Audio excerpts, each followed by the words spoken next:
Good evening, everybody, and welcome to Knox Makers. It is Tuesday night, and as tradition dictates, we are gathered here tonight for what we call show and share. Folks bring in their projects, successful, unsuccessful, stalled out, and making everybody mad. Whatever you've got going on, we are eager to see it. And we have a number of adventurous folks who have brought projects to share with us. To begin with, we have Joe, who has brought a mix of wood and quilts.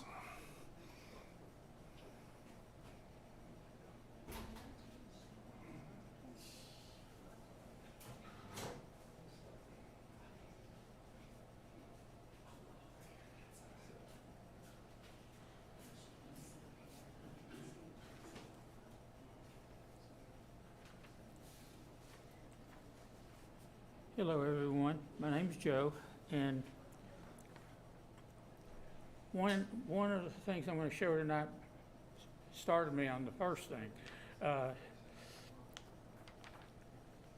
other night I was playing on my computer and I went to one of the AI sites, and I haven't done much on them, and so I was playing around and gave it a description of what I wanted, some basic dimensions, and then asked it to create a picture of it, and this is what it came out with. I've since changed the idea on this because I'm going to make it 4 panels across the top instead of 3. But yeah, that was what started this project. I haven't started cutting the wood yet, but I will pretty soon. And anyway, that led to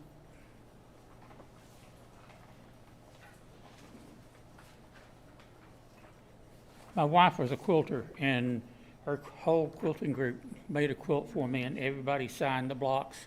And some of the blocks in here are photographs of Julie and I, or Julie and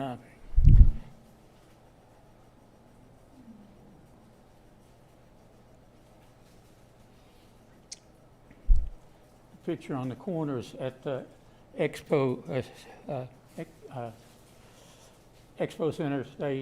Julie entered a quilt she had started in 2019 when she was first diagnosed with breast cancer, and this past weekend was the quilt show and then 2 weeks after the quilt show she had the PET scan and found out that the cancer was back a few days later, and she died 6 days later.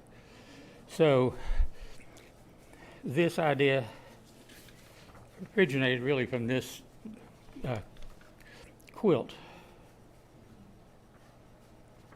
And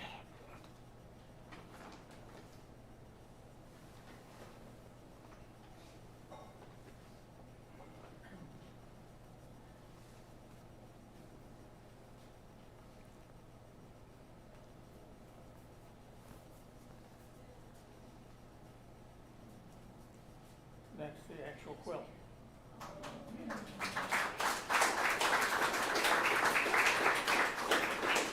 On the back is a label from down the lower corner, from the label from the quilting group. And some of the blocks, the members that made a block, they signed them, and then there were some other blocks, and then names all over this.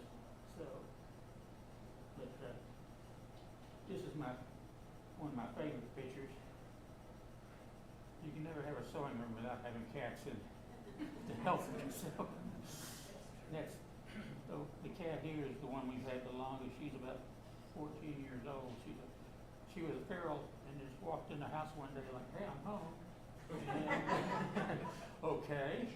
Well, we had 2 other cats in the house at the time, and I was waiting for the fur fight.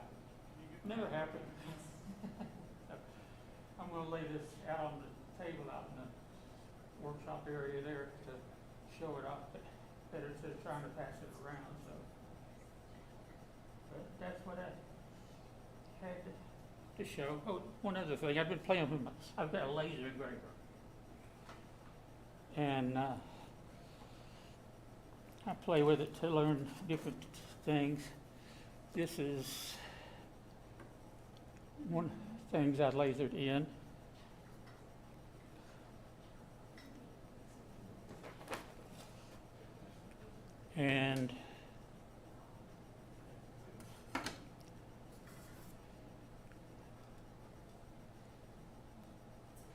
that was another. So, yeah, I've had fun with that laser engraver, especially around right before Christmas. I'd been doing Christmas ornaments for a friend of my wife's tree farm. So I usually work on them at night. Well, my laser sits in my office window. So I'd laid out a template and put a dozen ornaments out and started the laser. And I look out the window, and sitting on the ledge outside my window was a feral cat that hangs around the house, and he's sitting there going.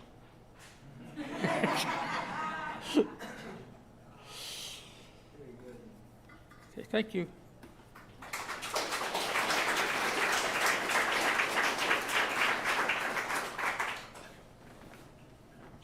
Great stuff. Thank you so much for sharing, Joe. Next up, we've got Lucy, who has brought some nifty metal art to show us. Of her own free will.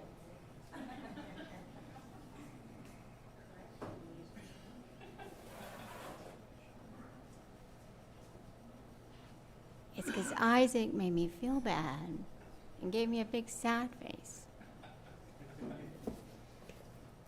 He saw me walking out of the out of the metal shop. So this is all I had today.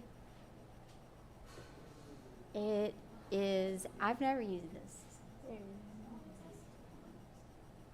Go back out. Okay, I've been playing around with just silverware stuff. That's not usually what I do, but started dabbling in it anyway. So these are just knives put together, and I made this little guy some feet, and ta-da!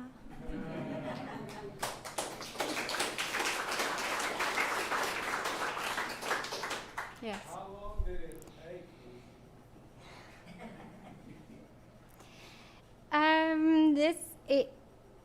It takes, I'd say, about 2 hours to cut everything and buff everything out. Play around with the so this one in particular, for some reason, this end right here is hollow. So I did blow a hole in the side of it. So kind of just figuring out the metal and how it wants to be welded is a little bit tricky sometimes. So I'd say about 2 hours on this one. Yes. Is it all stainless? Well, it was supposed to be, but I have no idea what this handle is right here. I think this was a knife, if I'm not mistaken. This part.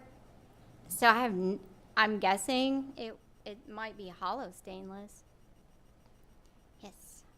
So I can't help but notice that your knives still have edges on them. Do you plan on possibly pulling this out, using it as an actual knife, just for funsies? You know, I might. We'll see. Also, my daughter said that I might get sued one day if somebody hurts themselves on my art. So I'm just like, well, let's just, hope that doesn't happen. Anything else? Yes. Oh, I'm TIG. Pretty much all. I usually do all stainless steel TIG. That's usually what I do. Sometimes I do some MIG and stick, but that's pretty much it. Anything else? Okay, thank you.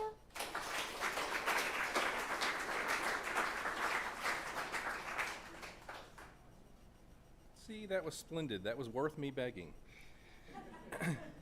Next up, we've got Bill. Well, Bill says it's only 185 days until Christmas, and I cannot handle this information. He is bringing Christmas ornaments.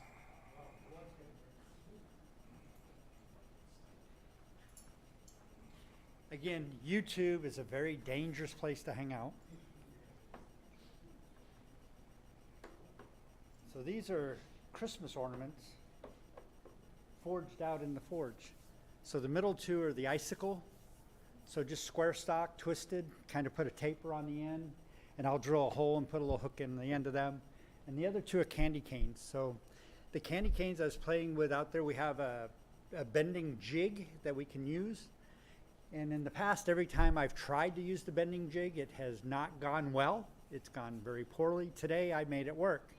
I have no idea what I did differently, but it worked, so I'm happy. But I was just teasing. I looked up. Christmas is only 185 days away, so get a start now. And hopefully by then, I'll have stuff ready to go. But again, at the Makers Market, it's a great place. Hand make your ornaments, hand make your stuff, hand it out to gifts, and so that way you don't have to go buy stuff in the store.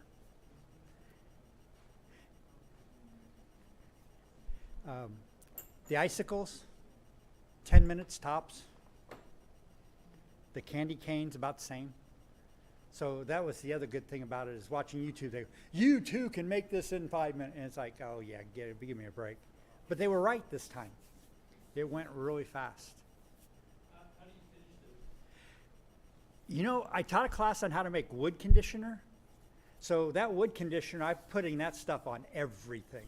And so this is mineral oil and beeswax kind of blended together. 4-to-1 ratio is what I use. And it's over on the shelf in the shop over there in the wood. And so we have in the blacksmith shop, there's a can that's got turpentine, linseed oil, and beeswax as well, which will do basically the same thing. But it basically takes that metal and turns it that black. But it's just that oil absorbing into the metal. And then the wax will... I wait till it's cold. They say on YouTube to when it's still warm but not hot. Because if it's still warm, the pores will be opened up and it'll soak in better. And I tried that once and I melted all the brushes that I was using. And so I didn't let it cool down enough. I used it too hot. And so plastic and metal and beeswax, and it just looked kind of nasty. And so now I just wait for it to cool down. I just put it on cold. And I seem to get the same effect as what I see online. And there's another gentleman out in the shop this afternoon doing horseshoe things. And he was heating up the metal and using that other stuff. And I'm getting very close to the same finish as what he was getting this afternoon. So I've been happy with it. It seems to be all right. How long do you wait for that to stay on? Do you wipe it off at some point, or like? The metal, I let it sit on for maybe 20, 30 minutes. Okay. And then on wood, I'll oftentimes let it go overnight, or at least a couple, 3 hours, and let it really soak in good. And on wood, I'll put it on twice if it looks a little iffy, like it's not quite there yet. But yeah, and so far I've been real happy. The finish seems to be decent. Yeah, I mean, it's a good finish. Well, thank you very much for your time.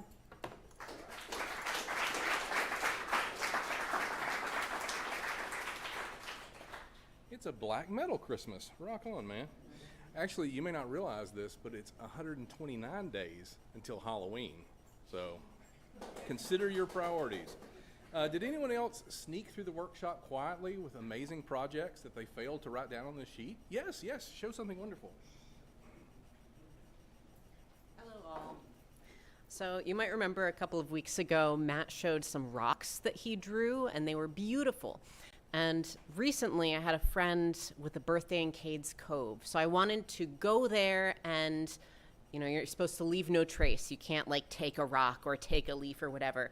And so I brought my wood carving equipment and a cheap plank that I actually got here in the wood shop. I got whatever looked the cheapest to me because I didn't want to take something like special and beautiful that someone else would enjoy. And I carved this leaf. I like traced it from the actual leaf. You can see maybe the shadows a little better this way. But thank you, Bill, for getting me into this. I really am not well practiced in wood carving, but I really like what came out of this, and I might give it to my friend who had their birthday there.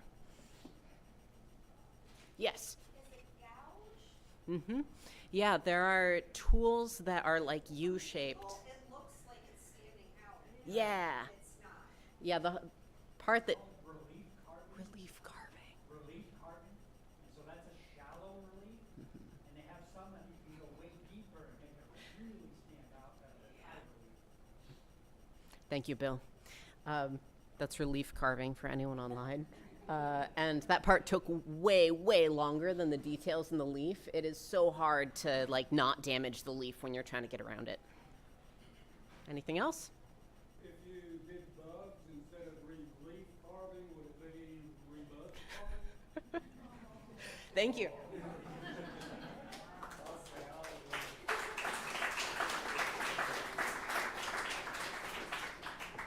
Whoever is nearest to Russell, strike him. Anyone else have anything nifty to share tonight? Yes, let's see what you got.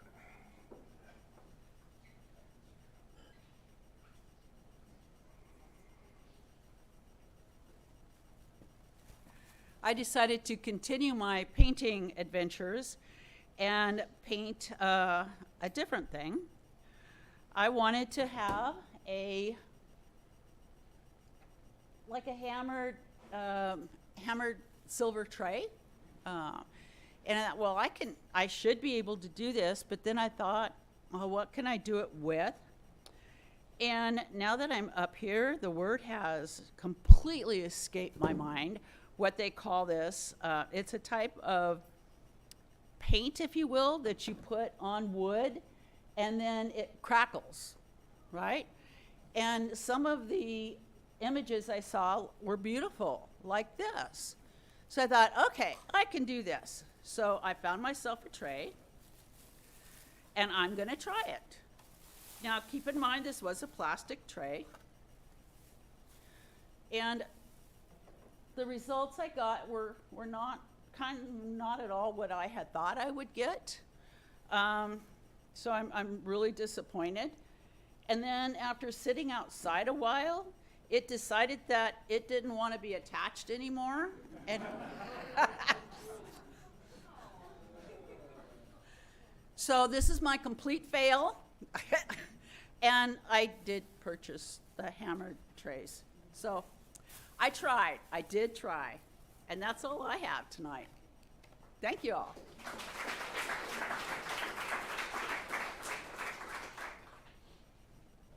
I'm sorry your tray was vandalized. Yes, sir. What have you got?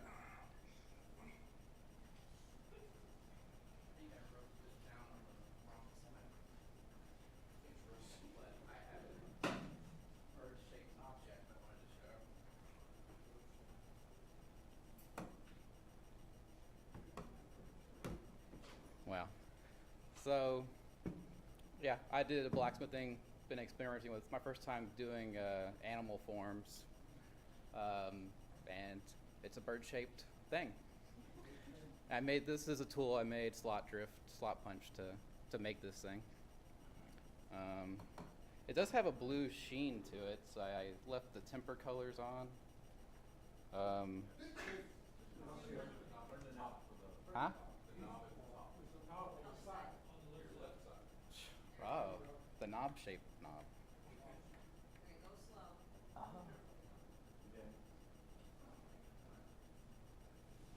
That's a bird. But okay, that's it's a bird-shaped object. It's got some blue sheen to it. I just to consider a prototype, so I didn't really polish it or anything. But the blue is just from the temper colors. I left it in the forge after it cooled down, and turned blue. What did it start out as? What shape was it? It was a 1/4 by 1 inch flat bar.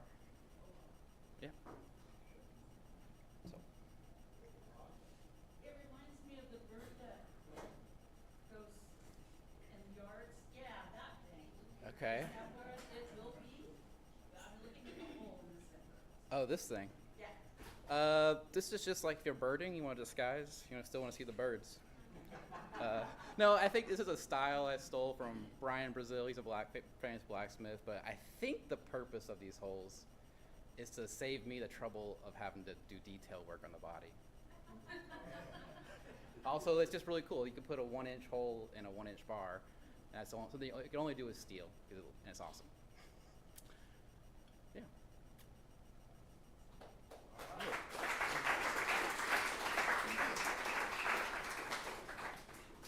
As promised, that is entirely bird-shaped. and I'm so sorry, but I feel moved now to recite my favorite poem. O pointy birds, O pointy pointy, anoint my head, anointy nointy. Anyone else have a share?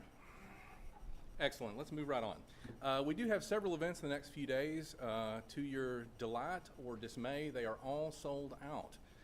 I think it's an excellent sign. The programming that we're putting on is apparently to everybody's taste, and the tickets are being sold, and so these are all great things. So rather than review them, what I would like to point out is if you are currently a trial member, that means you have lots of opportunities to come in and use the workshop. Anytime we got classes going on, you can be here too and do the stuff you want to do. We do have a special announcement from our friend Aliki.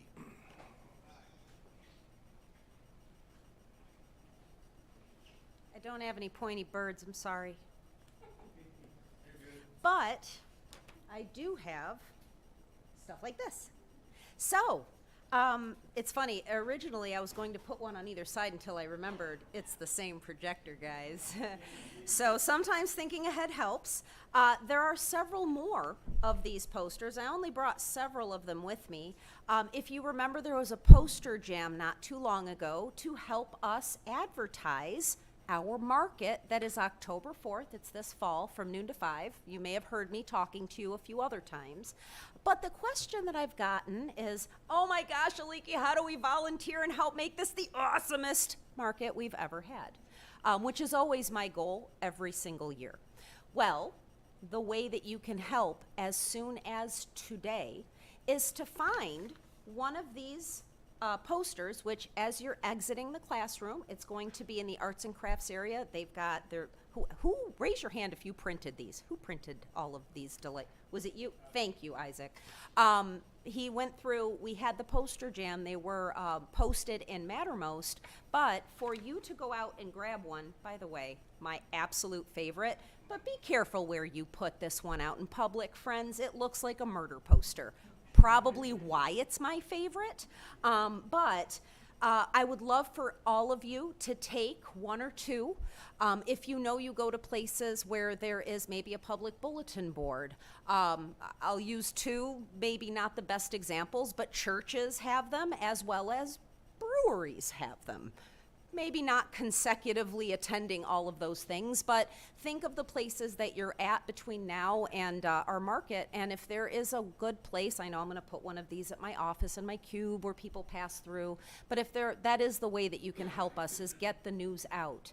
If you are on Mattermost, you can go and find one of these posters electronically in the Knox Makers Market channel, and that you can use, and there are a number of other very wonderfully designed, personally made by our members at the poster jam, and you can use that for your social media. You can use that to help us tout.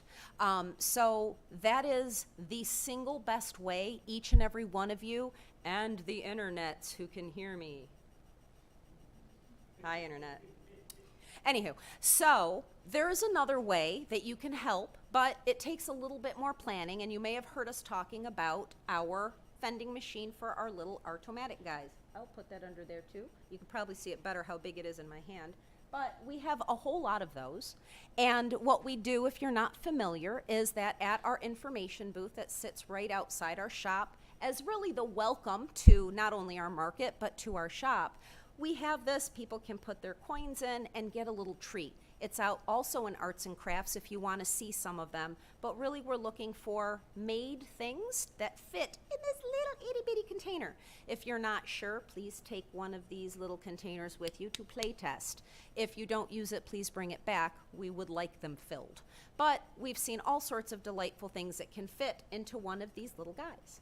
So, in summary, take a poster, tell everyone about our market, and if you feel so inclined, make little itty bitty things that fit into these so we can give them away and showcase. I'll tell you that the folks that sit at the front table there and see the people turning over, it is an absolute delight to watch not just children, but grown people delightfully figuring out what surprise they got, knowing it was made. So it really is super cool, and it gives us a chance to really showcase a lot of our smaller art. Are there any questions from anybody here? Yes? The venue is right here, and it is rain or shine, and I say that very specifically. We offer the ability for members and non-members to basically purchase a booth or space, 10 by 10 space, and what we provide is the 10 by 10 space, the ground. After that, our makers, like other craft shows that you might have been, they'll bring their 10 by 10s, a table, and of course all the lovely stuff that you have made, not purchased for resale, but made products. Of course, for our members, it's different necessarily pricing for the non-members, but also since I heard some conversation that I might be overheard a little bit, booth sharing is also an availability. I know that I've heard at least 2 or 3 other people asking, ooh, I don't think I have enough for an entire booth myself. Again, the channel for Knox Makers Market is a great place to go and say that out loud, because I bet you there's somebody else out there that has the other half of the booth that you might be looking for, so you don't have to supply or feel like you don't have enough to sell at one of your own booths. That is always an option. Yes? Oh, wouldn't you like to know? There are about, I would say, in total, we have 56 booths. That does not count our nonprofit booths, and that does not count our food trucks, and of course all the stuff we do in front of our shop. Currently, I believe I have somewhere around 30, between 25 and 30 that are accounted for, but not necessarily fully paid for. And you don't count until you give me the money. So we aren't full, but we are approaching. I have these conversations with us here. I do anticipate to start pushing a little bit more advertising for the rest of the booths, because I want us to be full like we usually are. The reason I ask is I have an inquiry about this overreaching. Oh, there's still room. They should absolutely sign up. Absolutely. Yeah, it'll be big news when we're full. I will be screaming from the mountaintops. Excellent. Yes? Back to the advertising. Last year, we had the big posters, but we also had bookmarks that I gave to my coworkers. Are we gonna print something smaller, cheaper advertising that we can save the day? Russell's giving me the thumbs up. So yes, we can. Thanks, Russell. Because I was like, I don't know. Excellent. Any other questions?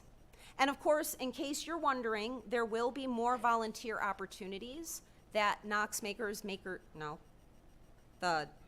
I said the channel 7 times and now I can't think of how to say it. The channel that I said before that definitely has Makers and Market in it, that is what you should be a part of if you're interested in participating, keeping up on what's going on. If you're looking for opportunities, you just want to help out. That's typically where I'll be putting that information. Outside of every blue moon, you'll see me up here as well. A lot more towards October. Excellent. Thank you. Thank you, Alicia.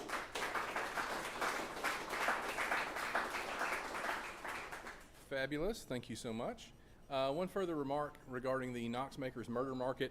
A dear friend asked me a little earlier in the evening if we were going to do another poster jam because they felt moved to make a poster of their own. I don't know if we'll have an official jam, but you should absolutely make posters. Make posters every night and every day and fill the art room with posters. Just make sure they get up on the gallery wall. We'll get them scanned. We'll duplicate them.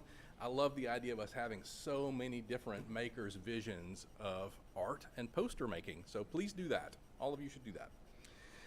I think the last thing for me to announce tonight is that after we conclude our evening's show and share, we will be doing new member onboarding right here in this room. If you are currently on the path to membership at Knox Makers, if you are considering getting on that path or you just would like more information about the organization, I encourage you to hang out with us and hear all about the wonder of Knox Makers. So we will conclude here. We will take a brief respite, say 5 or 10 minutes to bio break and address the various needs of your body. And then again, we will congregate in this room and make with a new member onboarding. So with that, let us all go out into the workshop and make neat stuff. Good to see you.